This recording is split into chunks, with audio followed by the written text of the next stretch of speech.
अमीर खानदान की प्रिंसेस बेहोश होने के बाद जब उठती है तो उसे सबकी इनर थॉट्स सुनाई देने लगती हैं। वो रोते हुए जीमो को देखती है, पर उसके कानों में उसकी शिकायत गूंजती है। ये फेक रोना सच में बहुत टायरिंग है। वनमान मुझे कंफर्ट करने क्यों नहीं आ रही? पहले तो मेरी ऐसी हालत देखकर उसका दिल टूट जाता था। इन 5 सालों में जो मैं कंट्री से बाहर था, क्या सच में उसे न्यू चैन से प्यार हो गया? मुझे उसे न्यू चैन से जल्दी डिवोर्स लेने पर मजबूर करना होगा। लिन फैमिली का सन इन लॉ सिर्फ मैं बनूंगा। मुझे इस सिटी का सबसे पावरफुल इंसान बनना है। लिन वनमैन की आंखें शौक से फटी रह गई। उसे यकीन नहीं हो रहा था कि ये जो जीमो की इनर वॉइस है। पिछले 10 सालों से उसने हमेशा यही शो किया था कि उसे पैसों और पावर से कोई मतलब नहीं है, पर अंदर से वो इतना मैनिपुलेटिव निकलेगा। उसे लगा ये माइंड रीडिंग पावर सिर्फ एक इल्यूजन है, शायद सिर पर चोट लगने की वजह से। पर तभी एक और आवाज आई। भले ही वनवान ने मुंह चैन से शादी कर ली हो, उसके दिल में अभी भी मैं ही हूं। मेरी इतने सालों की मेहनत वेस्ट नहीं गई। मुझे अभी पैनिक नहीं करना है। अब जब मैं वापस आ गया हूं तो चाहे मैं जो भी डिमांड करूं, वनवान मेरी हर बात मानेगी। उसकी वेल्थ, स्टेटस और आइडेंटिटी, जो कुछ भी उसका है वो सब मेरा है। लिन वानवान ने अपनी आंखें कस के बंद कर ली। जोजीमो की ग्रीडी थॉट्स उसके कानों में बिल्कुल क्लियर थी। अब वो खुद से झूठ नहीं बोल सकती थी। उसके जिस्म का खून जैसे जम सा गया था। जिससे उसने इतने साल प्यार किया, वो उसके खिलाफ ऐसी प्लानिंग कर रहा था। लिन वानवान ने गुस्से से अपनी आंखें खोली और जिमो को एक कोल्ड स्टेयर दी। जिमो उसके इस अनजान लुक से डर कर पीछे हट गया। उसके दिल में थोड़ा पैनिक होने लगा। उसने उसका आर्म पकड़ा और सॉफ्टली पूछा, वानवान में क्या हुआ है? लिन वानवान ने उसे इग्नोर कर दिया। जो जिमो की एंग्जाइटी और बढ़ गई। जैसे ही वो और सवाल पूछने वाला था, डॉक्टर ने आकर टोक दिया, पेशेंट को अभी रेस्ट की जरूरत है, फैमिली मेंबर्स ध्यान रखें। डॉक्टर के बोलते ही वेन आंटी ने जीमो का हाथ झटक दिया और उसे गुस्से से साइड कर दिया। जीमो ने अपना गुस्सा कंट्रोल किया और पोलाइटली बोला, वेन आंटी, मैं यहाँ रुककर वान वान की केयर करना चाहता हूँ। तभी मैं कामली आगे बढ़ा और उसे कोल्ड टोन में पूछा, तुम किस अथॉरिटी से यहाँ रुकने की बात कर रहे हो? मैं लिन वान वान का लीगली वेरिड हस्बैंड हूँ। अपनी वाइफ की केयर करना मेरी ड्यूटी है। तुम होते कौन हो बीच में आने वाले? हालांकि मैंने डिसाइड कर लिया है कि मैं उसे डिवोर्स दे दूंगा और इन सब प्रॉब्लम से दूर चला जाऊंगा। और लीगली अलग होने से पहले मुझे अपनी पास्ट लाइफ का बदला लेना है। जिमो ने रोते हुए अपने होंठ चबाए और पिटीफुल लुक के साथ लिन वान वान को देखा। मेरी मेमोरीज के हिसाब से जब भी जिमो इस तरह विक्टिम कार्ड प्ले करता था, तो लिन वानवान उसे परेशान करने वालों को कभी नहीं छोड़ती थी। पर इस बार लिन वानवान बिल्कुल इमोशनलेस थी। उसने उसकी तरफ एक सेकंड के लिए भी नहीं देखा। जिमो ने टेंशन में अपने कपड़े मुट्ठी में जकड़े। उसकी आंखों में आंसू थे। वानवान लिन वानवान होश में आने के बाद पहली बार बोली, मुझे शांति से रेस्ट करना है। तुम सब यहां से बाहर जाओ। उसने जीमो की फेक एक्टिंग को कंप्लीटली इग्नोर किया और बिना किसी मर्सी के उसे बाहर निकाल दिया। जीमो का चेहरा एकदम सफेद पड़ गया। उसे समझ नहीं आ रहा था कि लिन वनवान इतनी कोल्ड कैसे हो गई। फ्लाइट बोर्ड करने से पहले तो वो उसके लिए डेस्परेट लग रही थी, पर अभी और सवाल पूछने का सही टाइम नहीं था। जीमो ने अपने आंसू पोंछे और एक फेक स्माइल दी। अपनी आंखों में फेक सैडनेस दिखाते हुए बोला, ठीक है, तुम आराम करो, मैं कल वापस आऊंगा तुम्हें देखने। पर अंदर ही अंदर वो गुस्से में था। मेरे बाहर जाने के बाद इस मैनिपुलेटिव म्यूचेन ने फायदा उठाया है। मुझे पता था कि ये इतना मासूम नहीं है। हर वक्त वानवान के पीछे कुत्ते की तरह घूमता रहता है। सच में डिस्गस्टिंग है। वानवान का हस्बैंड सिर्फ मैं बनूंगा। लिन फैमिली का हिस्सा बनकर ही मैं अपना ये ऑर्डिनरी बैकग्राउंड मिटा सकता हूँ। लिन वानवान इस मैनिपुलेटिव ट्रैश को और नहीं सुन सकती थी। उसने दांत पीसते हुए अपना गुस्सा दबाया और चिल्लाई, सब के सब बाहर निकल जाओ यहाँ से। जिमो ने रोते हुए आवाज निकाली और चुपचाप वार्ड से बाहर चला गया। पीछे से वो काफी हेल्पलेस लग रहा था। वेनांटी ने लिन वानवान के ऊपर ब्लैंकेट ठीक किया और सॉफ्टली बोली, वानवान तुम आराम करो, मैं और तुम्हारे डैड बाहर ही वेट कर रहे हैं। कुछ भी जरूरत हो तो हमें बुला लेना। लिन वानवान ने थके हुए अंदाज में हाँ कहा और आंख बंद कर ली। मुझे और क्या चाहिए था? मैं भी वहां से निकलने की सोच रहा था, पर जैसे ही मैंने पलटने की कोशिश की, वार्ड में बेड पर लेटी लिन वानवान ने अचानक आंखें खोली। तुम यहीं रुको। मैंने अपनी नजरें झुकाई और एक डार्क स्माइल दी। धीरे धीरे चलकर उसके बेड के पास गया। अब कमरे में सिर्फ मैं और लिन वानवान थे। आसपास की उन मैनिपुलेटिव आवाजों के बंद होने से लिन वानवान की टेंशन फाइनली कम हुई। पर रिलैक्स होते ही उसके पूरे जिस्म में एक खतरनाक पेन होने लगा। मैंने बिल्कुल फ्लैट एक्सप्रेशन के साथ उससे पूछा, बॉडी में पेन हो रहा है क्या? लिन मानमान ने अपने होंठ चबाए पर कुछ नहीं बोली। मैंने आईब्रोज उठाई और बेड के पास चेयर पर बैठ गया। अगर बॉडी में कोई भी प्रॉब्लम है तो डॉक्टर से छुपाना ठीक नहीं है। लिन मानमान ने मुझे एक शार्प लुक दिया, जैसे वो मुझे स्कैन कर रही हो। आखिर हम 3 साल तक हस्बैंड वाइफ रह चुके हैं। तुम्हारी ऐसी बातें मैं इजीली समझ सकता हूँ। लिन मानमान ने थोड़ा फ्राउन किया और वो पूरी तरह कंफ्यूज थी। 3 साल तक हस्बैंड वाइफ, क्या वो हमारी बात कर रहा है? पर हमारी वेडिंग तो बस कल ही हुई है ना। पानी पीना है। लिन मानमान ने धीरे से हाँ में सर हिलाया। मैं उठा और वाटर डिस्पेंसर के पास चला गया। पानी की धार को देखते हुए मैं गहरी सोच में डूब गया। मैं फाइनली बिना किसी इमोशंस के लिन मानमान को फेस कर पा रहा था। क्या इसका मतलब यह है कि मैं उसे कंप्लीटली भूल सकता हूँ और अपने पास्ट के सभी बर्डन को पीछे छोड़कर एक न्यू लाइफ स्टार्ट कर सकता हूँ? ऑनेस्टली अब ठंडे दिमाग से सोचूं तो इस दुनिया में कोई किसी के बिना मरता नहीं है। ऐसा कोई प्यार नहीं है जो कभी खत्म ना हो। अब मेरा भी आगे बढ़ने का टाइम आ गया है। मैं लिन वानवान के इस ऑब्सेशन को साथ लेकर अपनी ये hard earn new life start नहीं कर सकता। मैंने डिस्पेंसर बंद किया और एक ग्लास पानी और कॉटन स्वॉब लेकर बेड के पास वापस गया। अभी तुम्हारी कंडीशन क्रिटिकल है, तुम ज्यादा पानी नहीं पी सकती। मैं कॉटन स्वॉब से थोड़ा पानी लगाकर तुम्हारे लिप्स वेट कर देता हूँ। उसने एक काम लुक के साथ मुझे देखा। हालांकि उसे मेरी बातें थोड़ी अजीब लगी, पर उसे क्लियर फील हो रहा था कि मैंने कभी उससे डीप लव किया था। इस बात ने उसके सारे पास्ट बिलीव्स को हिलाकर रख दिया। उसे लगा था कि मैंने उससे सिर्फ इसलिए शादी की क्योंकि मूव फैमिली बर्बाद हो रही थी और मुझे लिन फैमिली की पावर का फायदा उठाना था। तो ये सच्चा प्यार कहाँ से आया? मेरे उन ग्रीडी पेरेंट्स के बारे में सोचकर उसकी आंखों में एक नफरत आ गई थी। उसे लगा ऐसे बैकग्राउंड से कोई अच्छा इंसान नहीं आ सकता।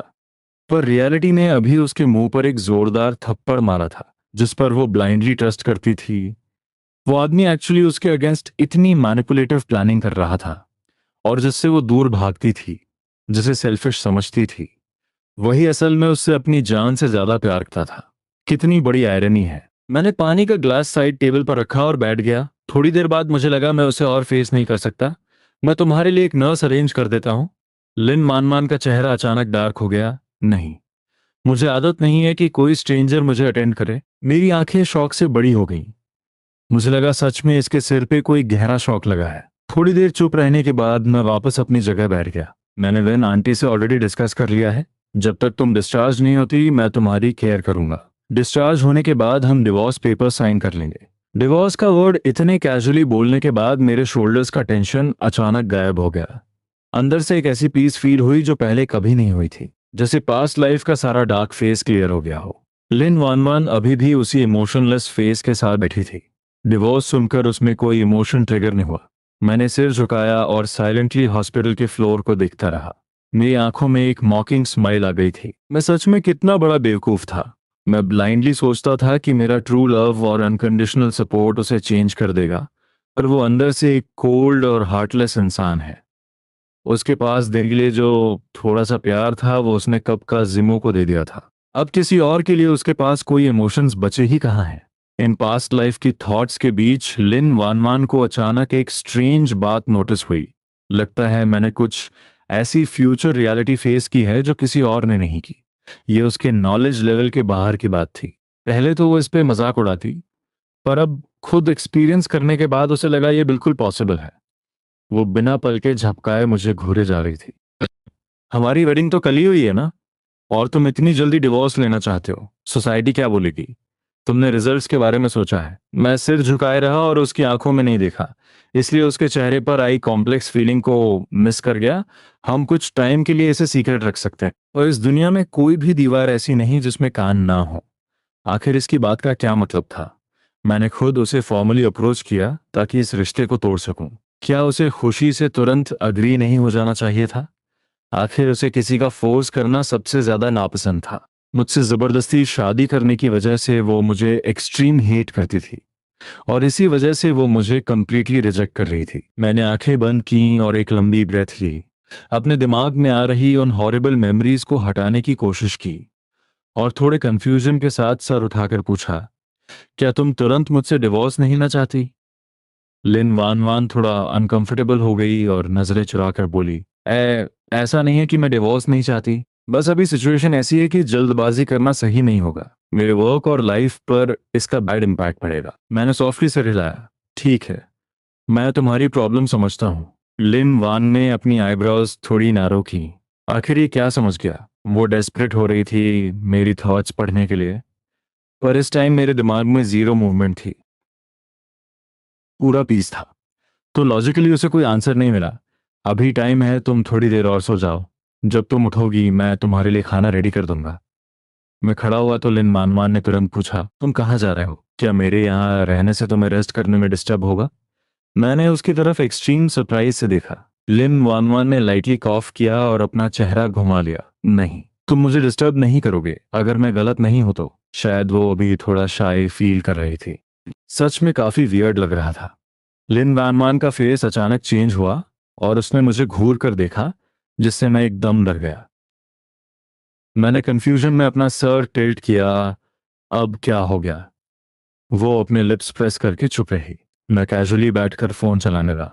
लिन वानवान की एनर्जी डाउन हो चुकी थी और थोड़ी ही देर में वो सो गई। उसकी इस अजीब हॉस्टिलिटी को देखकर दिल में एक अनकंफर्टेबल फीलिंग आ रही थी। मैं उठा और वॉशरूम गया। जब वापस बाहर निकला तो मैंने वॉल के सहारे जिमो को खड़ा पाया। मुझे कोई हैरानी नहीं हुई। जिमो ने पहले बोलना शुरू किया, क्या तुमने वानवान के सामने मेरी कंप्लेंट की है? जिमो मेरे सामने कभी मुझे सीधे नहीं देखता था, जैसे वो हमेशा मुझसे एक लेवल ऊपर हो। उसकी आंखों में हमेशा डिसरिस्पेक्ट होता था, और ये कॉन्फिडेंस उसे लिन वानवान ने ही दिया था। मैंने अपने बाल फ्लिप किए और स्माइल करते हुए बोला, तुम खुद गैस क्यों नहीं करते? जिमो के इमोशंस थोड़ा आउट ऑफ कंट्रोल हो गए मुझे। अपनी रियलिटी चेक करो। मैं ज्यादा हार्श वर्ड्स यूज नहीं करना चाहता। मैं और वानवान बचपन के दोस्त हैं। अगर ग्रैंडपा लिन ने हमारे बीच रुकावट नहीं डाली होती तो हम कब की शादी कर चुके होते। मैंने उसकी एंग्री आंखों में देखा और स्माइल के साथ बोला, तो क्या हुआ? बचपन के दोस्त हो तो क्या? उससे शादी करने वाला इंसान आखिर में मैं ही हूं ना। तुम कितनी भी जेलसी फील कर लो, कोई फायदा नहीं।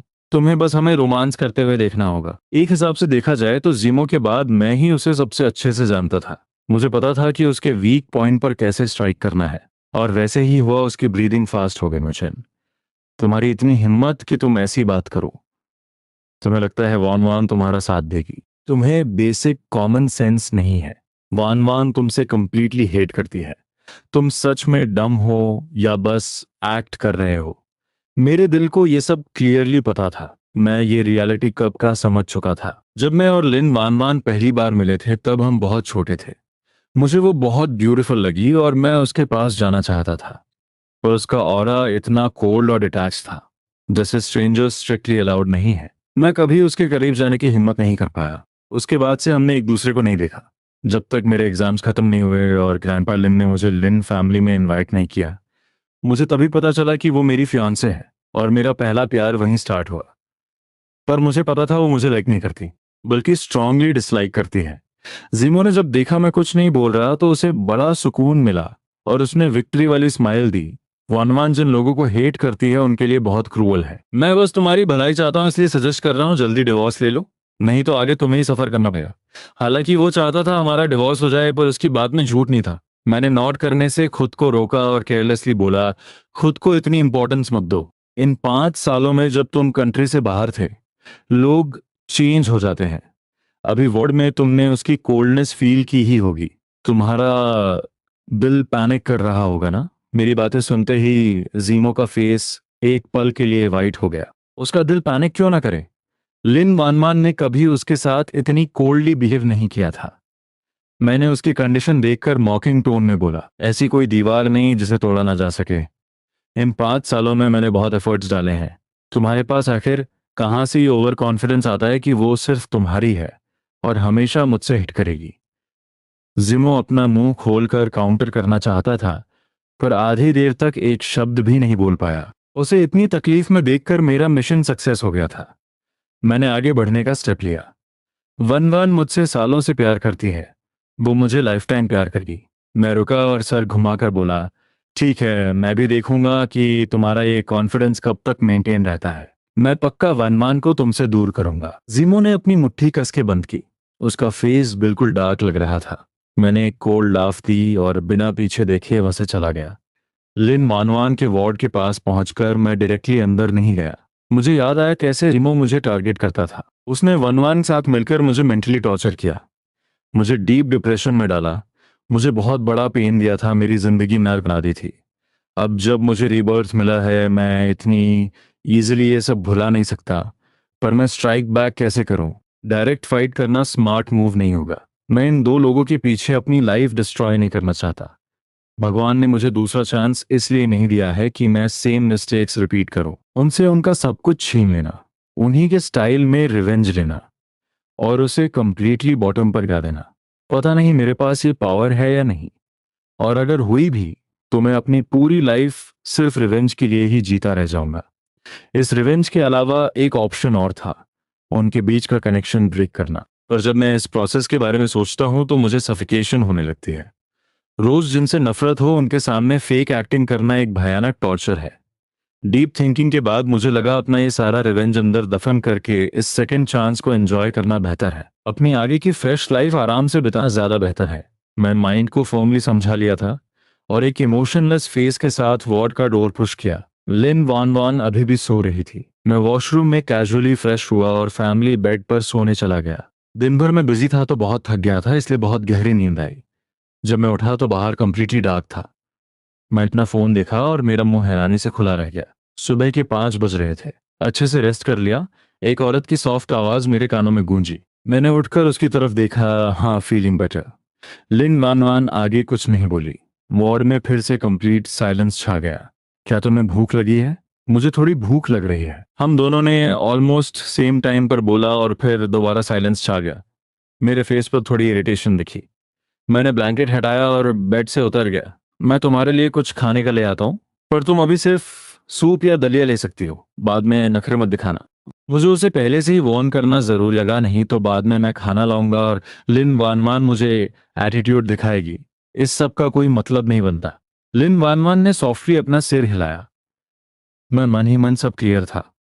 मैंने शूज पहने और वार्ड का डोर ओपन किया। बाहर निकलते ही मैंने विंडो के पास असिस्टेंट शुजाची को खड़े देखा। मेरे फेस पर ऑटोमेटिकली एक स्माइल आ गई। असिस्टेंट शू, तुम यहाँ हो? शुजाची क्लियरली फ्रीज हो गई और थोड़े ऑकवर्ड में अपना सिर झुकाकर बोली, हेलो सर।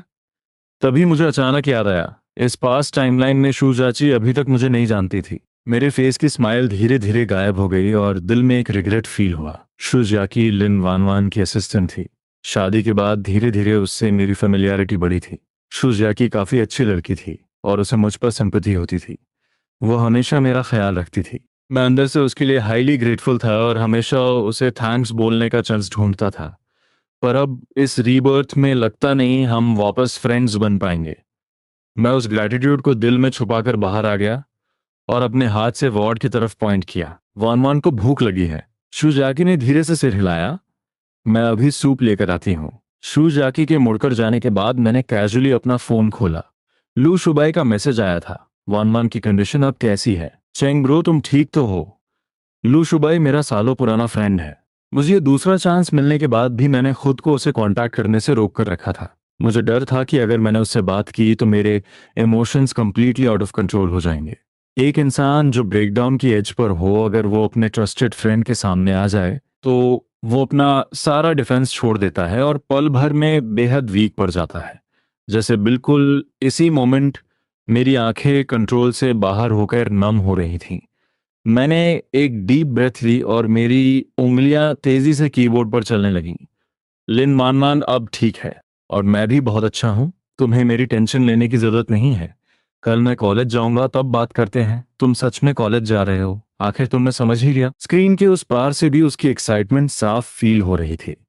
मैंने एक हल्की सी स्माइल दी और उसे कोई फर्दर रिप्लाई नहीं किया। मैं यूनिवर्सिटी में मेडिकल स्टूडेंट था। अगर वान वान से शादी करने के लिए मैंने वेंशूजन की डिमांड पर कॉलेज ड्रॉप ना किया होता तो आखिर में मैं एक डॉक्टर बनता। मेरी लाइफ शायद बहुत एक्साइटिंग ना होती, पर डेफिनेटली वैल्यूएबल और फुलफिलिंग होती। मैंने फोन वापस अपनी पॉकेट में डाला और ठंडी दीवार के सहारे सोच में डूब गया। शू जाकी वापस आई और मुझे खोया हुआ देखकर डिस्टर्ब नहीं करना चाहती थी। पर लिन वानमान को भूख लगी होगी, ये सोचकर वो मेरे पास आई। मिस्टर मू, मैं सूप ले आई हूँ। मैं अचानक होश में आया और उसके हाथ से थर्मस बॉक्स लेते हुए एक हल्की स्माइल के साथ पूछा, क्या ये घर से आया है? हाँ, मैडम ने खुद ये सूप बनाया है। ये नर्स स्टेशन पर रखा था। उन्होंने इंस्ट्रक्शन दी थी कि जब मैडम उठें तो उन्हें दे दिया जाए। शुजा की बात करते हुए काफ़ी फॉर्मल थी। वो सच में मुझे वान वान के हस्बैंड के रूप में रिस्पेक्ट दे रही थी। पास्ट में लिन फैमिली में सिर्फ शू जियाची ही वो अकेली इंसान थी जो सच में मेरी रिस्पेक्ट करती थी और मुझे एक नॉर्मल इंसान की तरह ट्रीट करती थी। मैं हाथ में थर्मस बॉक्स पकड़े हुए वार्ड में जाने की कोई जल्दी नहीं दिखा रहा था। मैंने शू जाची को देखा और केयर के साथ पूछा, तुम कितने बजे आई थी? कल रात 7 बजे काम खत्म करके मैं आ गई थी। तो ठीक है, मैं यहाँ केयर कर लूँगा, तुम जाकर अच्छे से सो जाओ। मेरी इस सडन केयर को देखकर शुजाची ने हल्का सा फ्राउन किया। उसे क्लियरली थोड़ा ऑकवर्ड फील हो रहा था, पर फिर भी उसने रिस्पेक्टफुली कहा, सर आपकी काइंडनेस के लिए थैंक्स। ओल्ड मैडम ने मुझे यहीं रुकने को कहा है, मैं अभी रेस्ट करने नहीं जा सकती। मैंने उसके फेस के एक्सप्रेशंस नोटिस किए और समझ गया कि इससे उस पर प्रेशर पड़ेगा। मैंने हेल्पलेस होकर सिर हिलाया। ठीक है, मैं अंदर जा रहा हूँ। ये कहकर मैं वार्ड में चला गया। वार्ड के डोर की साउंड प्रूफिंग अच्छी नहीं थी। लिन वान वान अंदर से हमारी बातें सुन सकती थी। मैंने डोर पुश किया और अंदर गया। लिन वान वान ने मुझे देखा और उसका फेस थोड़ा चेंज हुआ, पर मैंने उस टाइम नोटिस नहीं किया। मैं सीधा गया, थर्मस बॉक्स साइड टेबल पर रखा ढक्कन खोला और सूप बोल में डाला। फिर मैं आराम से चेयर पर बैठ गया और लिन वान वान को सूप पिलाने लगा। चम्मच लिन वान वान की लिप्स के पास गया, पर उसने अपना मुंह कसकर बंद रखा।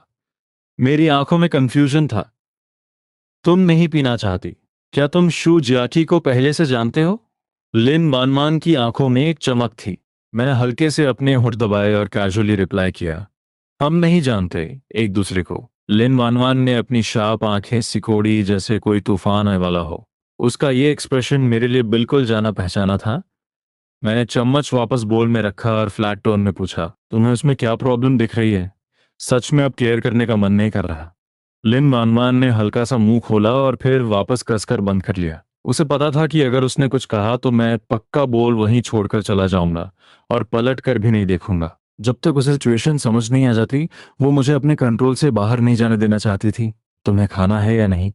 लिन वानवान को लगातार चुप देखकर मैं थोड़ा इम्पेशेंट होने लगा था। लिन वानवान ने पहले कभी किसी को ऐसे बात करते नहीं सुना था, तो उसका फेस तुरंत खराब हो गया और उसने एक डीप ब्रेथ ली और खाना शुरू किया। वो सच में बहुत भूखी थी। एक बोल तो बस बेस बनाने जैसा था। उसे देखकर लग रहा था वो और खाना चाहती है। मैंने सीधा अपने हाथ से बोल नीचे रखा और कामली बोला, तुम अभी ज्यादा नहीं खा सकती। लिन वानवान कोई बच्ची नहीं थी। जब मैंने उसे क्लियर बता दिया तो भले ही उसका पेट न भरा हो, उसे अभी के लिए चुप रहना पड़ा। मैंने थर्मस बॉक्स पैक किया, सामान उठाया और वार्ड से बाहर आ गया। उसे शू चाची को सौंप दिया। वापस मुड़ते हुए मैंने वॉच देखी। लगभग 6 बज रहे थे। मैं धीरे धीरे बेड के पास गया और लिन वानवान के ऊपर ब्लैंकेट अच्छे से ढका।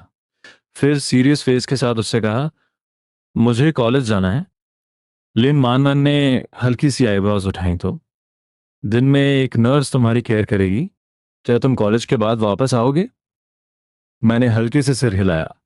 मैंने वेन शुजन से प्रॉमिस किया है कि डिस्चार्ज होने तक मैं तुम्हारी केयर करूंगा, तो मैं अपनी बात पर कायम रहूंगा। बीच में सब छोड़कर नहीं रहूंगा। जाओ यहां से। लिन वानवान ने तुरंत अपनी आंखें बंद कर ली। कॉलेज जाने से पहले मुझे कपड़े चेंज करने थे। शादी से पहले मैं बहुत एक्साइटेड था और मैंने अपना सारा सामान नए घर में शिफ्ट कर दिया था। इसलिए भले ही मेरा कितना भी मन ना हो उस हार्ट ब्रेकिंग जगह वापस जाने का, मुझे हिम्मत करके एक बार वहां जाना ही पड़ा। कैब लेकर सीधा घर के दरवाजे तक पहुंचा। अंदर जाते ही मैंने चू हुलैन को देखा। मैं बहुत शॉक था और मैंने आईब्रोज उठाई। मॉम, आप तब से यहीं हैं, घर नहीं गई? मुझे पता था हॉस्पिटल से निकलकर तुम यहीं आओगे। मैं तुमसे अच्छे से बात करना चाहती हूँ। टाइम अभी काफी था और मुझे कॉलेज भागने की जल्दी नहीं थी, तो मैं बिना सोचे जाकर बैठ गया। चूहेलन ने अपसेट फेस के साथ पूछा, तुमने वानमान से डिवोर्स लेने की जो बात कही थी, क्या वो सीरियस है? तुम सच में पागल हो गए हो? चूहलान ने गुस्से में चाय का कप जोर से नीचे रखा। उसके फेस पर गुस्सा साफ दिख रहा था। क्या तुम्हें रियलाइज भी है कि उससे शादी करना कितनी बड़ी लकी बात है? मैंने एक बिटर स्माइल दी और रिप्लाई किया, अगर मुझे लिन वान वान से प्यार ना हुआ होता तो शायद वो सच में लकी बात होती। चूहलान ये सुनते ही शॉक में रह गई। अब मुझे फाइनली आपकी बात समझ आई।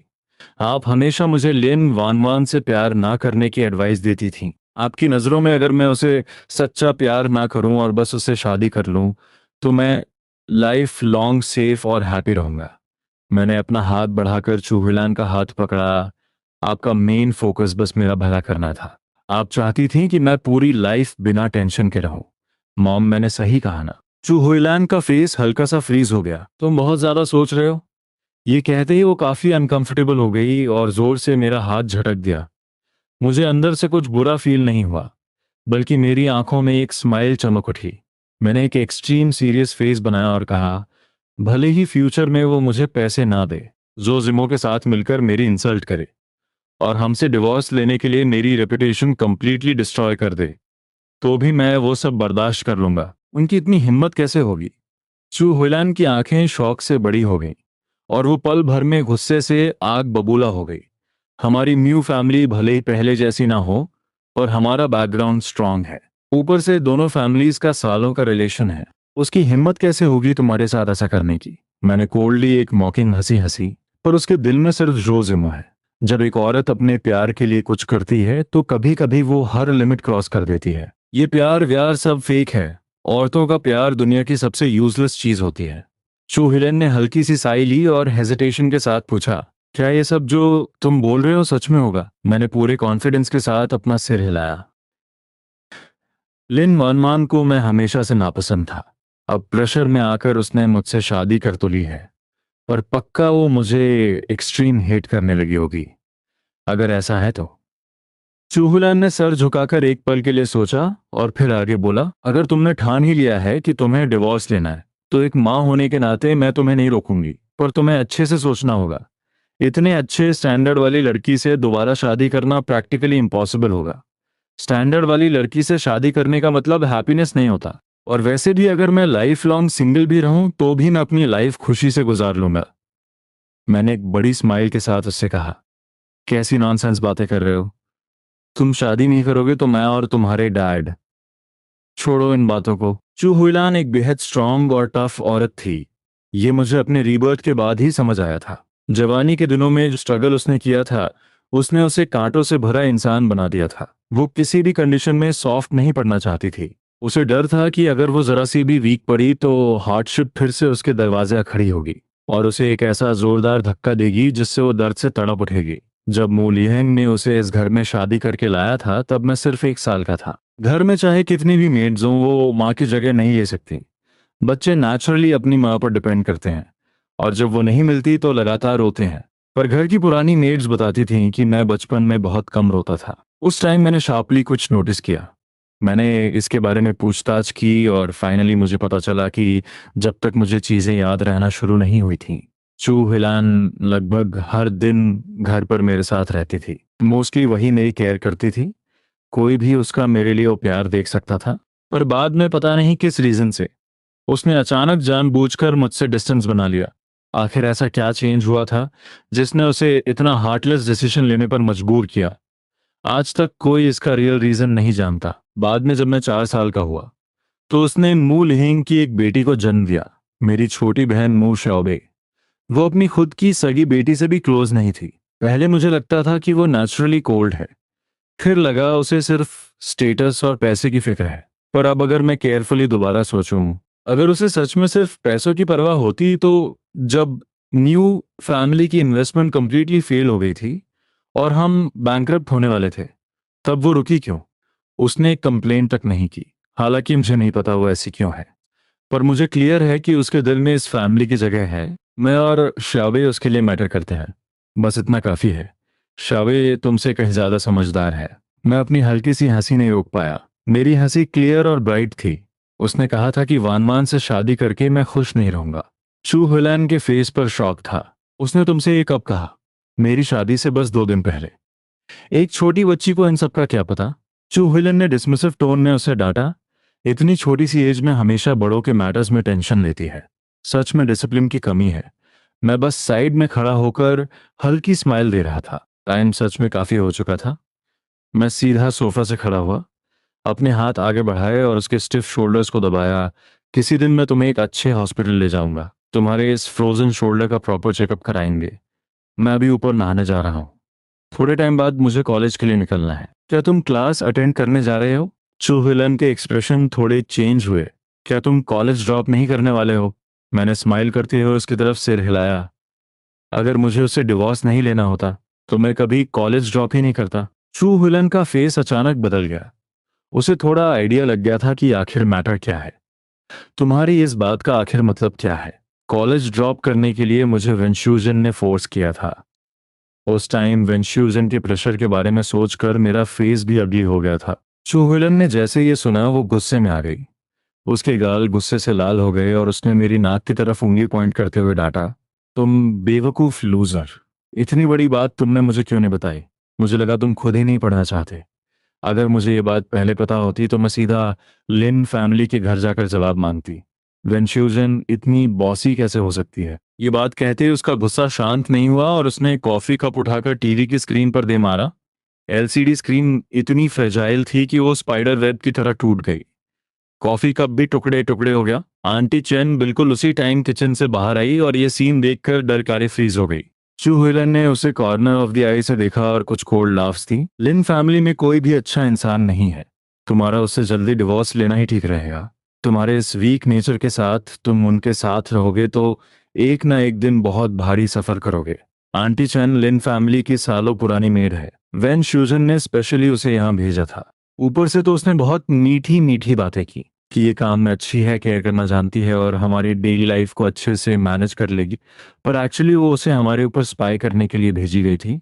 चू हुलन अभी जो ये गुस्से में बोल रही थी। आंटी चेन वापस जाकर वर्ड टू वर्ड सब कुछ वेन श्यूजन को रिपोर्ट कर देगी। चू हुलान का माइंड एक मिरर की तरह क्लियर था। अभी उसने जो भी कहा वो कंप्लीटली इंटेंशनली कहा था। ये सब मेरी गलती है। मैंने अपने हाथ सामने कसकर जोड़े और सर झुकाकर अपनी गलती एक्सेप्ट करने का नाटक किया। बिल्कुल वैसे ही जैसे बचपन में गलती करने पर करता था।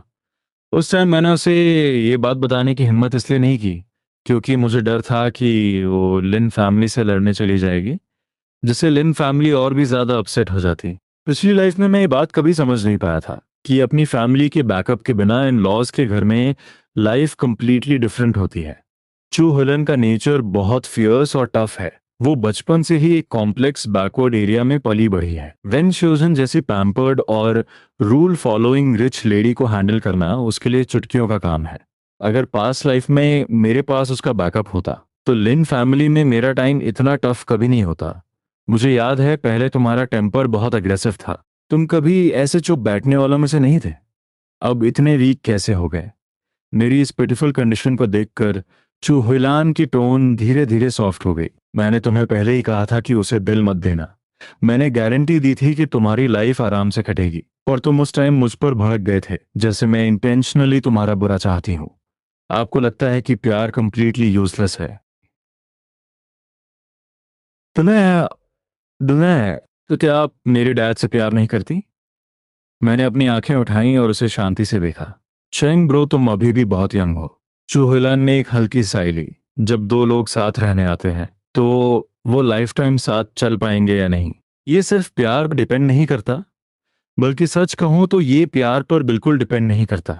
जब तुम सच में किसी से शादी करके उसके साथ कुछ टाइम गुजारोगे तो तुम्हें ऑटोमेटिकली समझ आ जाएगा। रीबर्थ से पहले मैंने बहुत हार्डशिप फेस की थी। रिलेशनशिप में सारे पेन सहे थे, पर क्योंकि मैंने उसके साथ एक अच्छी लाइफ नहीं जी थी, मुझे मैरिज की ट्रू मीनिंग का अभी भी कोई आइडिया नहीं था। अब मैं फाइनली आपकी तकलीफ समझता हूँ। मैंने अपनी आंखें झपकाई जो काफी प्लेफुल लग रही थी। आगे से मैं डेफिनेटली आपकी बात ज्यादा सुना करूंगा। मेरे सडन क्लोज बिहेवियर से चू हिलान बहुत अनकंफर्टेबल हो गई।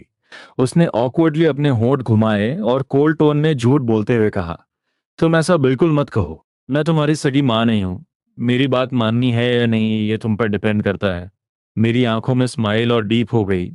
भले ही आप मेरी सगी माँ नहीं है, फिर भी आप मेरी इतनी केयर करती हैं, जिसके पास इतना फालतू टाइम है कि तुम्हारी टेंशन ले। चू हुइलैन ने इम्पेशंस के साथ अपना हाथ हिलाया। तुम्हें जो काम करना है जाकर करो। मैं अपनी खुशी नहीं रोक पाया, मेरी आंखों में एक चमक आ गई। ठीक है, फिर मैं ऊपर जाता हूँ। टाइम सच में काफी हो चुका था। मैं ऊपर गया, एक क्विक हॉट शावर लिया, कपड़े चेंज किए और अपनी एप्लीकेशन लेकर बाहर निकल गया। घर में नॉर्मली एक ही ड्राइवर होता था और वो भी लिन वानवान के साथ उस कार एक्सीडेंट में थोड़ा घायल हो गया था तो अभी रेस्ट कर रहा था। मेरे पास कोई ऑप्शन नहीं था तो मैं पैदल ही विला एरिया से बाहर मेन रोड तक गया ताकि एक टैक्सी ले सकूं। यहाँ पर टैक्सी मिलना सच में बहुत मुश्किल था। काफ़ी देर वेट करने के बाद फाइनली मुझे एक टैक्सी मिली। मैंने बैठते ही डेस्टिनेशन बताया और अपना फ़ोन निकालकर लूशुबाई को मैसेज किया कि हम यूनिवर्सिटी के गेट पर मिलेंगे। क्या एक्सप्लेन करना है? बस दो बातें कहकर वो आदमी वापस चला गया। ये सुनकर मेरे दिमाग में तुरंत एक गेस आया और मैंने टैक्सी ड्राइवर से पूछा, वो आदमी देखने में कैसा था? उसने किस कलर के कपड़े पहने थे? ड्राइवर की डिस्क्रिप्शन से मैं 100% श्योर था कि वो जोजिमो ही था। आधी रात को वो यहाँ क्या कर रहा था ये मुझे समझ नहीं आ रहा था, पर एक बात पक्की थी कि उसके दिमाग में कुछ खराब चल रहा है। वो इंसान पूरी तरह ईवल प्लान से भरा है। ये मैं अपनी पास्ट लाइफ में बहुत अच्छे से एक्सपीरियंस कर चुका हूँ। मैंने अपना सिर घुमाया और खिड़की के बाहर देखने लगा। मेरी आंखों में एक मॉकिंग कोल्डनेस थी। अभी मैं लिन वानवान का कुछ नहीं बिगाड़ सकता, पर मैं जो जीमो को थोड़ा मजा तो चखा ही सकता हूँ। टैक्सी स्मूथली एच यूनिवर्सिटी के गेट पर रुकी। फेयर पे करके मैं बाहर निकला और मेरी नजर सीधा अपने सालों पुराने दोस्त लू शुबाई पर पड़ी, जो रोड किनारे बैठा था। उसने कैजुअल स्पोर्ट्स वेयर पहना था और हवा से उसके बाल थोड़े मेसी हो रहे थे। लग रहा था जैसे वो अभी अभी एक्सरसाइज करके आया हो। जैसे ही उसने सिर उठाया और मुझे देखा, वो तुरंत एक्साइटेड होकर जमीन से उछला और पागलों की तरह मेरी तरफ भागा। चैन ब्रो, तुम फाइनली आ गए। मैं तुरंत वहीं रुक गया और डिफेंस पोजीशन में अपने हाथ क्रॉस कर लिए, पर मैं उसके फ्लाइंग हक से बच नहीं पाया और उसने मुझे पूरी तरह से जकड़ लिया। चैन ब्रो, हम आधा महीने से नहीं मिले। तुम्हें पता है मैंने तुम्हें कितना मिस किया? मुझे लगा शादी के बाद तुम अपने दोस्तों को कंप्लीटली भूल जाओगे। मेरे चेहरे पर उसके मेसी बाल आ रहे थे और मैंने एक फेक सैड एक्सप्रेशन बनाया। ये तुम्हें मुझसे दूर रहने की पनिशमेंट है। तुमने मुझे अपनी शादी में भी नहीं बुलाया। मैं उसके हाथों को पुश करने ही वाला था। पास्ट में लिन वानवान से इजीली शादी करने के लिए वेन शूजन ने मेरे सामने बहुत सारी कंडीशंस रखी थी। यूनिवर्सिटी ड्रॉप करना उनमें से एक था। उसने मुझे अपने सारे सोशल कॉन्टैक्ट्स कट करने का ऑर्डर दिया था। वेनशूजन की उन स्नॉबिश आंखों में मेरे सारे दोस्त यूजलेस थे और लिन वानवान के हस्बैंड के स्टेटस के लायक नहीं थे। उस टाइम मैं फेक लव में इतना अंधा था कि मैंने बिना सोचे समझे सब मान लिया और अपने पुराने दोस्तों को बुरी तरह छोड़ दिया, जिनमें मेरा भाई लू शुबाई भी था। मुझे आज भी याद है पास्ट लाइफ में जब मैं उससे दोबारा मिला था तो उसकी आंखों में मेरे लिए कितना डीप डिसअपॉइंटमेंट था। बाद में जब मैं कंप्लीटली हेल्पलेस और आइसोलेटेड हो गया था और सफ़र कर रहा था तो वो सब मेरी खुद की गलती थी। उस शादी में जाने लायक कुछ था ही नहीं। मेरे दिल में अचानक बहुत ज़्यादा गिल्ट फील हुआ। भले ही वो मुझे इतनी ज़ोर से पकड़े था कि मेरी सांस रुक रही थी, पर मैंने उसे धक्का नहीं दिया। वैसे भी मैं जल्द ही उससे डिवोर्स लेने वाला हूँ। क्या? तुमने क्या कहा? लू शुबाई ने अचानक अपने हाथ छोड़े और उसका फेस कंप्लीटली शॉक्ड था। मैंने प्लेफुली अपनी लेफ्ट आंख मारी। तुम्हारे कानों में कोई प्रॉब्लम नहीं है? जैसे ही वो हॉस्पिटल से डिस्चार्ज होगी मैं तुरंत डिवोर्स फाइल करूंगा। क्या तुम्हारा सपना नहीं था उससे शादी करने का? लू शुबाई ने टेंशन में अपना फेस सिकोड़ा और अपने मेसी बालों को जोर से खुजलाया। क्या उसे शादी करना तुम्हारा अल्टीमेट ड्रीम नहीं था? मैंने कैजुअली अपने शोल्डर्स श्रग किए। वो पास था जब मैं इनोसेंट था, पर उससे शादी करने के बाद मुझे रियलाइज हुआ कि वो इतनी भी ग्रेट नहीं है। कहीं ऐसा तो नहीं कि वो कर नहीं सकती? मेरे दिमाग में एक ईवल आइडिया आया। मैंने इंटेंशनली अपने ड्राई लिप्स दबाए और ऐसा फेक एक्सप्रेशन बनाया जैसे मैं वो बात बोलना नहीं चाहता। फिर तो डिवोर्स डेफिनेटली होना चाहिए। लुशुबाई ने डिसअपॉइंट होकर अपना सर हिलाया। मैंने तो सपने में भी नहीं सोचा था कि लिन वानवान को ऐसी प्रॉब्लम होगी। सच में भगवान बहुत फेयर है। मैंने कंप्लीटली एग्री करते हुए सर हिलाया। बिल्कुल सही बात है, मुझे पता था लूशुबाई का मुंह बहुत बड़ा है। लिन वानवान की इस प्रॉब्लम की गॉसिप एक दिन के अंदर पूरी सिटी में फैल जाएगी। ये मेरी तरफ से एक छोटा सा रिवेंज होगा। मैं बहुत हैप्पी फील कर रहा था। मैंने उसके शोल्डर पे हाथ रखा और बोला, चलो मेरे साथ काउंसलर के ऑफिस चलो। मुझे अपनी ड्रॉप आउट एप्लीकेशन वापस लेनी है। अब मेरा मेन फोकस बाकी के 3 साल यूनिवर्सिटी में अच्छे से पढ़ना है और एक नॉर्मल पीसफुल लाइफ जीना है। चैंग ब्रो, तुमने आखिर यूनिवर्सिटी ड्रॉप क्यों की थी? वो सब उस औरत वेन शोजन का फोर्स था, वरना वो हमारी शादी के लिए कभी एग्री नहीं होती। मेरी टोन में हैवी मॉकरी थी। उसने सर उठाकर मेरे कोल्ड फेस को देखा और बहुत स्मार्टली सिचुएशन समझकर गालियां देने लगा। मुझे पता था ये सब उस औरत का प्लान है, वरना तुम बिना किसी रीजन के कॉलेज क्यों छोड़ोगे? तुम्हारे जैसी अच्छी क्वालिफिकेशंस वाले लड़के में उसे क्या प्रॉब्लम थी? क्या मेरी क्वालिफिकेशंस अच्छी हैं? मैंने कुछ दूर ड्राइंग बोर्ड लिए खड़े एक लड़के की तरफ पॉइंट किया। वो ये फैमिली का एल्डेस्ट यंग मास्टर ये हुई है। वेन फ्यूजन की नज़रों में अच्छी क्वालिफिकेशंस ये होती हैं। सिंपली बोलूं तो सिर्फ फैमिली बैकग्राउंड ना रखता है। ये बहुत सुपरफिशियल सोच है। मैंने बस हल्का सा स्माइल किया और उसकी कंप्लेंट का कोई जवाब नहीं दिया। रियलिटी सच में बहुत क्रूअल होती है। तुम्हारी खुद की क्वालिफिकेशंस कितनी भी टॉप लेवल क्यों न हो, अगर तुम्हारा फैमिली बैकग्राउंड स्ट्रांग नहीं है तो लिन फैमिली के सामने तुम इंफीरियर ही रहोगे। अगर पास्ट लाइफ की केयरफुली कैलकुलेशन करो, भले ही जोजिमो सक्सेसफुली लिन फैमिली में एंटर हो जाता और लिन वानवान उसे 1000 बार स्पॉइल करती, पर उसके पुअर बैकग्राउंड के साथ उसकी लाइफ भी कोई बहुत अच्छी नहीं होती। हर रोज लोगों के कोल्ड लुक्स और डिसरिस्पेक्ट को फेस करना बहुत मुश्किल होता है। ये रियलाइजेशन आते ही मेरे दिल को अचानक बहुत पीस मिला। मैं जल्दी से काउंसलर के ऑफिस के सामने पहुंचा। मैंने डोर नॉक करने के लिए हाथ उठाया ही था कि अंदर से किसी ने डोर खोला। सामने वाले आदमी ने जैसे मुझे देखा उसका काम फेस अचानक चेंज हो गया। तुम अचानक यहाँ कैसे आ गए? क्या तुमने कॉलेज ड्रॉप नहीं कर दिया था? मैं खुद को रोक नहीं पाया और वहीं हंस पड़ा। मेरे सामने खड़ा आदमी कोई और नहीं बल्कि जो जीमो का सगा भाई जो कियांग था। जो कियांग का नाम सुनते ही मुझे याद आया कि वो अपने भाई का कितना महान भाई था। हमेशा अपने सगे भाई की औरत पर बुरी नजर रखता था और सीक्रेटली अपने ही भाई के लिए प्रॉब्लम्स क्रिएट करता था। उसके काम सच में माइंड ब्लोइंग थे। कॉलेज ड्रॉप किया है तो क्या वापस ज्वाइन नहीं कर सकते? लू शुबाई ने जो कियांग को चिढ़ाते हुए बोला। मुंह चुन के वापस आने से अब तुम्हें अटेंशन नहीं मिलेगी। तुम्हें अंदर ही अंदर बहुत बुरा फील हो रहा होगा ना? जो कियांग ने उसे डार्क लुक दिया। मैं तुम जैसे बड़े मुंह वाले इंसान से बात नहीं कर रहा। तुम बीच में बोलने मत आओ। तुम्हें अपनी रिस्पेक्ट की कोई फिक्र नहीं है क्या? मुझे नहीं पता रिस्पेक्ट गिरती है या नहीं, पर तुम हर चीज में मेरे चैंग ब्रो से पीछे हो। फ्रस्ट्रेटेड होकर पीठ पीछे इविल ट्रिक्स प्ले करना असली डिस्ग्रेस है। मैंने कब पीठ पीछे इविल ट्रिक्स प्ले की? लू शुबाई ने कोल्ड मॉकिंग लाफ दी। तुमने जो किया है वो तुम्हें अच्छे से पता है। पिछले महीने एनाटॉमी क्लास में मेरे चैंग ब्रो का रैबिट किसने मारा था?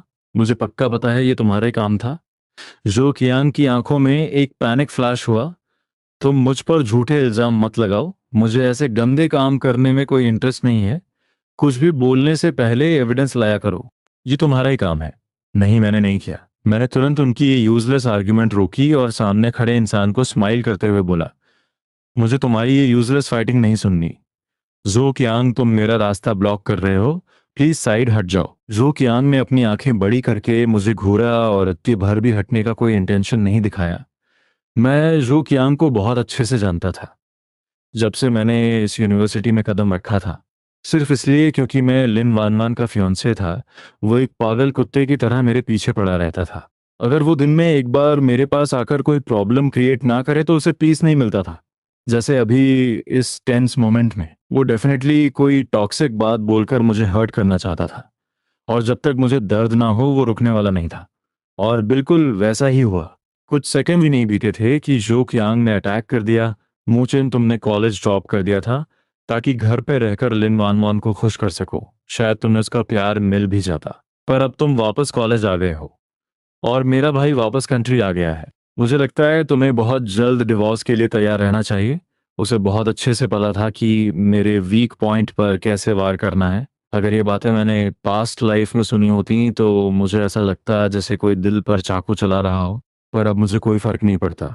इसलिए उसे मेरे फेस पर कोई पेन या सैडनेस नहीं दिखी, बल्कि मैंने अपने वाइट टीथ दिखाते हुए उसे एक क्रीपी कोल्ड स्माइल दी। क्या ये सब बोलकर तुम्हें पीस मिल रहा है? तुम्हारा क्या मतलब है? मेरे अनएक्सपेक्टेड रिएक्शन से उसका दिमाग फ्रीज हो गया। तुम हमेशा से लिन वानवान को सीक्रेटली पसंद करते आए हो। जब तुमने कहा कि मैं उसे खुश करने की कोशिश कर रहा था, तो क्या तुम्हारा दिल खून के आंसू नहीं रो रहा था? मैंने अचानक अपना हाथ बढ़ाया और उसका जौ कस के पकड़ लिया। उसके फेस को साइड टू साइड शेक किया और अपनी टंग क्लिक करते हुए कंटेम्प्ट टोन में बोला, तुम दिखने में अपने भाई से कम नहीं हो। क्या तुम्हें अंदर से बिल्कुल जलन नहीं होती? अगर तुम्हारे भाई में मुझे डिवोर्स देने की पावर है तो तुम्हें क्यों लगता है कि तुम कुछ नहीं कर सकते? जू कियांग का फेस इंस्टेंटली चेंज हुआ। उसने जोर से मेरा हाथ झटक दिया और चिल्लाया, मुंह चैन, तुम यहाँ नॉनसेंस मत बको। मैंने लिन वानवान को कभी पसंद नहीं किया। जरा अपना ये फेक फेस देखो। तुम एक औरत को पसंद करते हो पर एक्सेप्ट करने की हिम्मत नहीं है। लगता है इस लाइफ में तुम्हें बस साइड में खड़े होकर अपने भाई और अपनी लव ऑफ लाइफ को रोमांस करते हुए देखना पड़ेगा। मेरी ये बातें सिर्फ टॉक्सिक ही नहीं थी। मैंने जो कियांग को एक नॉर्मल इंसान की तरह ट्रीट ही नहीं किया। मैंने सबसे ब्लंट नाइफ से उसके सबसे वीक पॉइंट पर वार किया। मेरा मेन फोकस ये था कि मैं उसे हर रोज पेन फील कराऊं और पास्ट लाइफ के मुकाबले उसकी अनरियलिस्टिक होप्स को पहले ही ट्रिगर कर दूं। लिन वानवान से कंप्लीटली डिवोर्स लेने से पहले मैं जो जिमो के लिए बहुत सारी प्रॉब्लम्स क्रिएट करना चाहता था। तुम चुप रहो। जो क्यांग की आंखें कंप्लीटली रेड हो चुकी थीं, उसकी चेस्ट हैवीली अप डाउन हो रही थी और सांसें बहुत तेज चल रही थीं। तुम बिल्कुल नॉनसेंस बात कर रहे हो। मैंने कैजुअली अपने शोल्डर्स श्रग किए और मेरे फेस पर तुम सच जानते हो वाला एक्सप्रेशन था।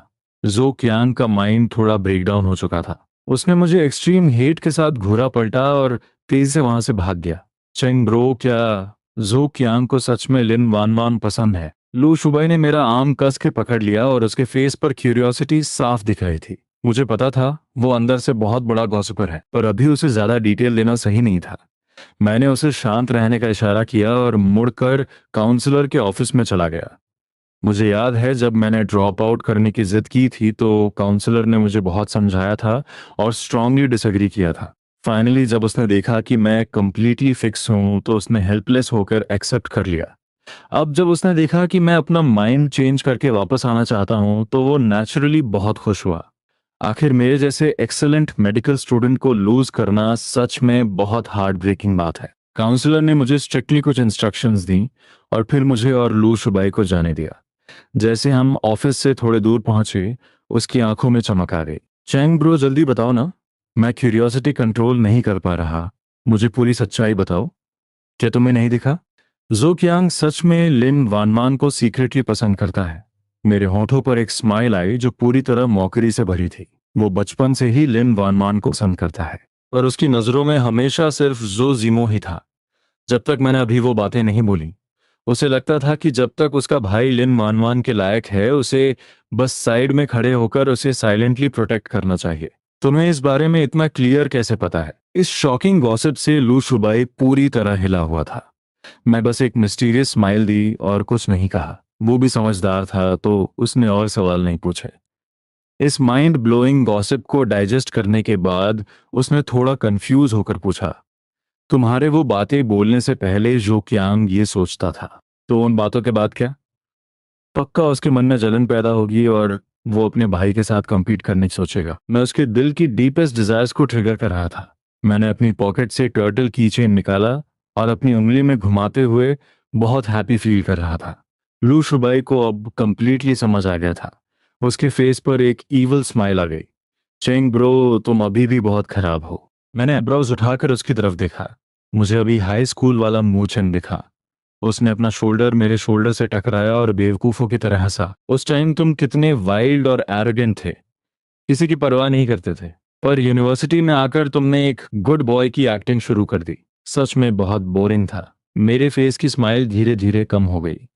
मुल्हिन की बायोलॉजिकल मदर यानी दादी, वो अपनी जवानी में मेरी माँ के साथ मौत में रहती थी और जब भी जाती थी महीना तक वहीं रुकती थी। तो उसकी पर्सनैलिटी बहुत बोल्ड और ओपन थी और दिमाग से थोड़ी सिंपल थी। इतने सालों तक वो बहुत फ्रीली और हैप्पीली जी रही थी। वरना ऐसा नहीं हो सकता था कि सिर्फ एक इन्वेस्टमेंट फेल होने से न्यू फैमिली की सालों की मेहनत एक पल में बर्बाद हो जाती। मेरी पर्सनालिटी में भी उसका कुछ न कुछ हिस्सा था और उन्होंने मुझसे कभी ज़्यादा एक्सपेक्टेशंस नहीं रखी, जिसकी वजह से हाई स्कूल में आकर मैं कंप्लीटली आउट ऑफ कंट्रोल हो गया था। अगर स्ट्रिक्टली कहा जाए तो मैं एक ऐसा स्टूडेंट था जिसके मार्क्स तो अच्छे थे, पर टीचर्स की नज़रों में मैं एक प्रॉब्लम चाइल्ड था। अब यूनिवर्सिटी आकर मैंने खुद को कंप्लीटली चेंज क्यों कर लिया और एक रूल फॉलोइंग गुड बॉय बन गया। ऑफ कोर्स इसका रीजन लिन वान वान और वेन श्यूजन थी। मैंने पास्ट लाइफ की मेमोरीज से खुद को तुरंत बाहर निकाला और बहुत फ्लैट टोन में बुदबुदाया, अगर मेरी लाइफ में वो नहीं होती तो मेरी पास्ट लाइफ कितनी अमेजिंग होती। चैन ब्रो, तुम धीरे से क्या बड़बड़ा रहे हो? लू शुबाई को मेरी बात क्लियर सुनाई नहीं दी तो उसने क्यूरियोसिटी से पूछा। मैंने धीरे से सर हिलाया और कहा, कुछ नहीं, अब से मैं अपनी रियल लाइफ जीऊंगा। मैंने उसका गर्म हाथ कस के पकड़ा और हम लाइट स्टेप्स के साथ क्लासरूम की तरफ चल दिए। मैं बचपन से ही बहुत स्मार्ट था और किसी भी चीज़ को दूसरों से बहुत जल्दी सीख लेता था। जब मैंने हाई स्कूल ग्रेजुएशन में टॉप स्कोर किया तो पेरेंट्स ने मुझे अपना कोर्स खुद चूज करने की फ्रीडम दी। बहुत सारे पॉपुलर कोर्सेज में से मैंने बिना हेजिटेशन मेडिसिन को चूज किया। मेडिकल फील्ड का रास्ता बहुत टफ और लॉन्ग था। मुलेहिन ने क्लियरली कहा था कि वो अग्री नहीं करते, पर मैंने स्टबर्नली कहा कि मुझे यही पसंद है और बिना पीछे देखे मेडिसिन को चूज कर लिया। उसने रियल रीजन नहीं बताया। एक्चुअली मेडिसिन चूज करने का रियल रीजन मेरी मदर की डेथ थी। मैं बस और लोगों की जान बचाकर बाकी फैमिलीज को टूटने से बचाना चाहता था, ताकि अपनी मदर के लिए कुछ अच्छे कर्म कमा सकूं। उनकी लाइफ बहुत छोटी थी और मैं चाहता था कि नेक्स्ट लाइफ में वो सेफ रहें और एक पीसफुल लाइफ जिए। पूरी मॉर्निंग की क्लासेस खत्म हो चुकी थी। दोपहर में कोई क्लास नहीं थी। लू शुबई बहुत टाइम से मेरे साथ घुमा नहीं था, तो वो एक्साइटेड होकर मुझे शॉपिंग पर ले जाने की जिद करने लगा। मुझे हॉस्पिटल जाकर लिन मानमान की केयर करनी है। जब मैंने उसे सिचुएशन बताई तो हमने डिसाइड किया कि हम किसी और दिन जाएंगे। मैं कॉलेज से निकला और डायरेक्टली हॉस्पिटल के लिए निकल गया। हॉस्पिटल बिल्डिंग में पहुंचकर मैं जैसे ही वार्ड की तरफ बढ़ा, मैंने वेन श्योजन को वार्ड से बाहर आते हुए देखा। मुझे देखकर वो एक पल के लिए रुकी और फिर बहुत कॉम्प्लेक्स फेस बनाकर बोली, तुम सच में बहुत कैपेबल निकले। मैं उसके इस सेंटेंस से कंप्लीटली कंफ्यूज था। क्या मतलब? वान वान तुमसे शादी से पहले तुम्हें बहुत हेट करती थी। मुझे नहीं लगा था कि सिर्फ एक रात में वो तुमसे हेट करना कम कर देगी। तुम सच में बहुत कैपेबल हो, है ना? उसकी बातों में एक हिडन मीनिंग था। मैंने फ्राउन किया और कुछ नहीं बोला। पहले मैं उसके सामने बहुत ओबीडियंट रहता था। वो चाहे मेरे लिए कितनी भी प्रॉब्लम्स क्रिएट करे या कितने भी मीन वर्ड्स बोले, मैं हमेशा सिर झुकाकर सुन लेता था और कभी पलटकर जवाब नहीं देता था। रीबर्थ के बाद हालांकि मेरा एटीट्यूड स्ट्रांग हो गया था, पर वो अभी भी इसकी कंप्लीटली यूज टू नहीं हुई थी। जब उसने देखा कि मैं चुप खड़ा हूं तो उसे लगा मुझे जवाब देने की हिम्मत नहीं हो रही, तो वो और भी मीन हो गई। सच में उस औरत ने जो बेटा पैदा किया है वो अंदर से बिल्कुल वैसा ही कचरा है। जब वो इतनी रूड हो ही गई थी और अपनी लिमिट्स क्रॉस कर रही थी, तो मैंने डिसाइड किया कि मैं भी अब उसे नहीं सहूंगा। वेंचूजन, अगर तुम बीमार हो तो जाकर अपना इलाज करवाओ।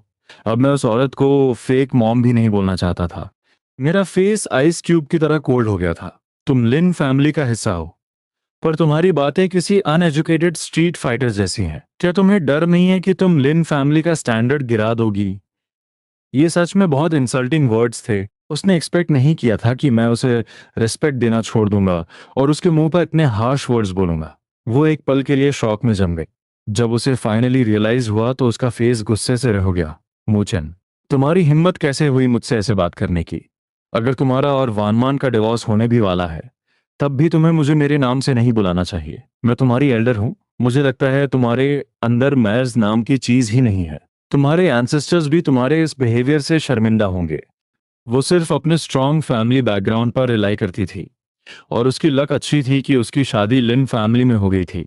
उसका नेचर बहुत बॉसी और एरोगेंट था। वो एक कांटेदार हेजहॉग की तरह थी। जो भी उसे पसंद नहीं आता था वो उसे चुभने लगती थी। यूजुअली कोई उसे कन्फ्रंट करने की हिम्मत नहीं करता था, तो वो फाइटिंग के टाइम बस इस तरह की स्टूपिड बातें ही करती थी। जब मैंने सुना कि उसने मेरे एंसेस्टर्स को भी बीच में घसीट लिया है, तो मैं खुद को रोक नहीं पाया और वहीं जोर से हंसने लगा। ठीक है, तुम्हारा नाम लेकर बुलाना मेरी गलती थी। तो क्या अब से मैं तुम्हें आंटी वैन बुलाऊं? आंटी वैन, तुम कितनी केयरलेस हो। तुम्हारी सगी बेटी अंदर दर्द में लेटी है और तुम्हें यह भी नहीं पता कि उसके सिर पर कोई आफ्टर इफेक्ट्स रह जाएंगे या नहीं। उसकी कंडीशन की टेंशन लेने के बजाय तुम मेरे साथ यहाँ टाइम वेस्ट कर रहे हो। अगर तुम सच में इतनी फ्री हो तो जाकर महजों के 2 राउंड क्यों नहीं खेल लेती? मुचेन, तुम सच में अपनी लिमिट्स क्रॉस कर रहे हो। मैंने बिना किसी रिस्पेक्ट के अपनी आंखें रोल की और उसे और अटेंशन देने का मन नहीं किया। मैं साइड हुआ, वार्ड का डोर पुश किया और अंदर की तरफ जोर से चिल्लाया, लिन वनवान, तुम्हारी माँ बिल्कुल अनरीजनेबल है। मैं इस वजह से तुम्हारी माँ से लड़ना नहीं चाहता, तो बेहतर होगा तुम किसी नर्स को अपनी केयर के लिए रख लो।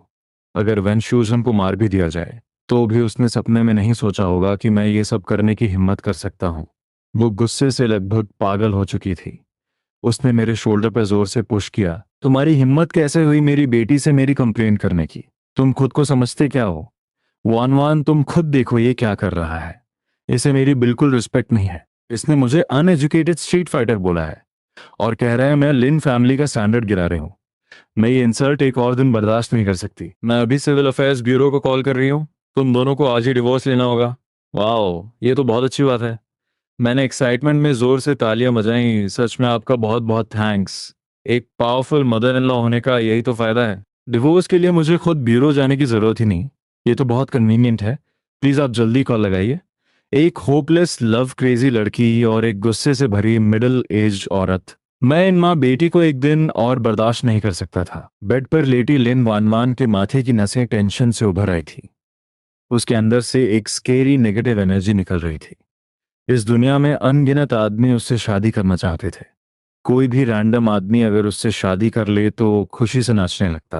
पर जिसे सब ट्रेजर मानते थे, मैं उसे इतनी क्लियरली रिजेक्ट कर रहा था। इस बात ने उसके हाई ईगो को बुरी तरह क्रश कर दिया था। वो इस इंसल्ट को कैसे निकल सकती थी। अच्छा है, तुम खुद हैप्पीली डिवोर्स के लिए तैयार हो। बेनश्यूजन ने मेरी नाक पर उंगली पॉइंट की। उसकी आंखों में गुस्सा उबल रहा था और उसने फेक स्माइल के साथ मुझे थ्रेटन किया। जब मैं सिविल अफेयर्स ब्यूरो से लोगों को बुला लूं, अगर तुमने मुकरने की कोशिश की या क्लिंगी बनने की कोशिश की, तो मैं ना सिर्फ तुम्हारी लाइफ मिजरेबल कर दूंगी, बल्कि मैं इंश्योर करूंगी कि पूरी मू फैमिली सफर करे। मैंने भी एक फेक स्माइल दी। जो इस बात से मुकरेगा वो कुत्ते का बच्चा। Deal done. मेरे ये बोलते ही उसने जल्दी से अपना बैग खोला और फोन निकालने लगी ताकि कॉल कर सके। मॉम, मैंने पहले ही कहा है कि मेरी मैरिज के डिसीजंस सिर्फ ग्रैंडपा ले सकते हैं। लिन वानवान ने वार्ड के दरवाजे पर घूरते हुए कहा। उसकी आंखों में एक स्केरी डार्क एक्सप्रेशन था। मुझे अभी डिवोर्स लेना है या नहीं, ये प्योरली मेरा डिसीजन है। तुम बीच में एक्स्ट्रा काम मत करो।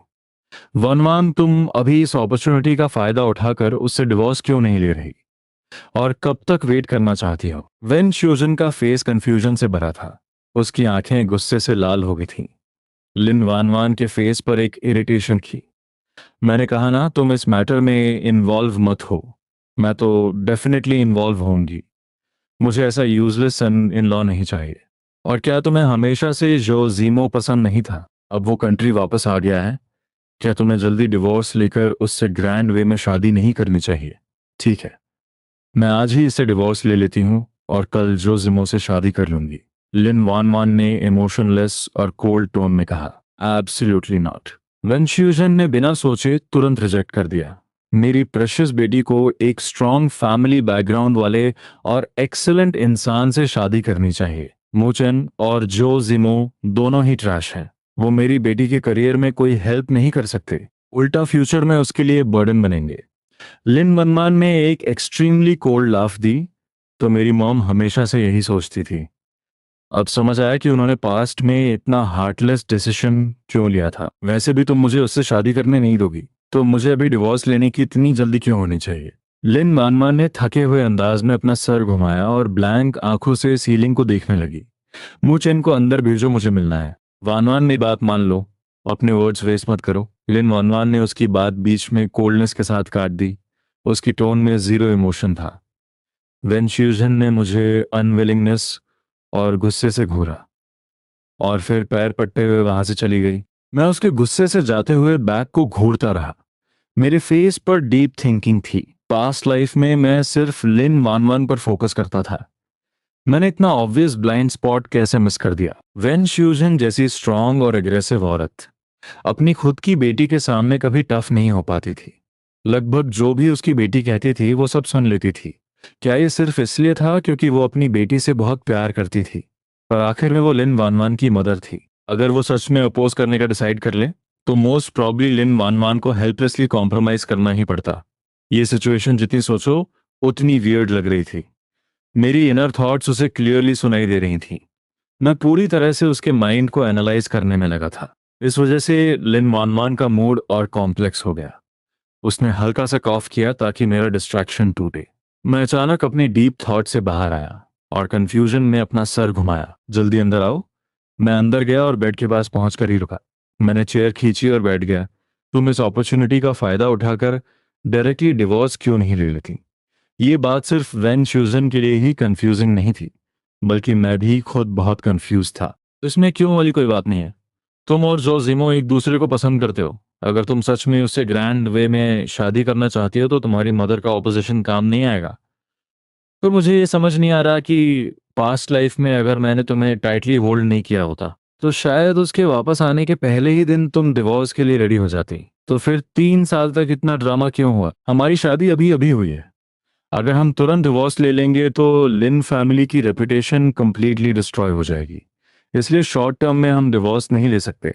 रीबर्थ से पहले ये औरत डिवोर्स लेने के सपने देखती थी पर ले नहीं पाई, और रीबर्थ के बाद जो डिवोर्स लेने के सपने देख रहा है वो मैं हूँ।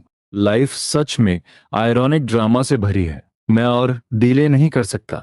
जैसे ही तुम डिस्चार्ज होगी हमें डिवोर्स लेना होगा। तो ये रीबर्थ से होकर आया है। दुनिया में सच में ऐसी मैजिकल चीजें पॉसिबल हैं। शायद तुम भूल गई हो कि हमारी वेडिंग में सिर्फ क्लोज फैमिली मेंबर्स ही थे। मीडिया को भी नहीं पता कि हमारी शादी हो चुकी है। तुमने इंटेंशनली मैरिज हाइड की थी तो बाहर सबको लगता है कि तुम सिंगल हो। इसलिए हमारे डिवोर्स से लिन फैमिली पर कोई इम्पैक्ट नहीं पड़ेगा, पर इस दुनिया में कोई भी सीक्रेट छुप नहीं सकता। तो मुझे एक एग्जैक्ट टाइम बताओ, आखिर कितना टाइम और लागबे? कम से कम आधे साल के बाद। आधा साल इम्पॉसिबल है। मैं इतना वेट नहीं कर सकता। तो तुम्हें कितना टाइम चाहिए? तुम्हारे डिस्चार्ज होते ही तुरंत डिवोर्स। 1 साल। तुम बार्गेनिंग क्यों कर रही हो? मैं सच बता देता हूँ, मुझे कोई मिल गया है जिसे मैं ट्रूली पसंद करता हूँ, इसलिए मैं जल्दी डिवोर्स लेकर उसके साथ होना चाहता हूँ। मैं तुम्हारी इन नॉनसेंस बातों पर ट्रस्ट नहीं करती। मुझे तुमसे झूठ बोलने की क्या जरूरत है? अगर तुम अपनी मैरिज में चीटिंग एक्सेप्ट कर सकती हो और खुशी से चीट होना टॉलरेट कर सकती हो तो ठीक है, मैं कॉम्प्रोमाइज करने को रेडी हूँ। हम आधे साल बाद डिवोर्स ले लेंगे।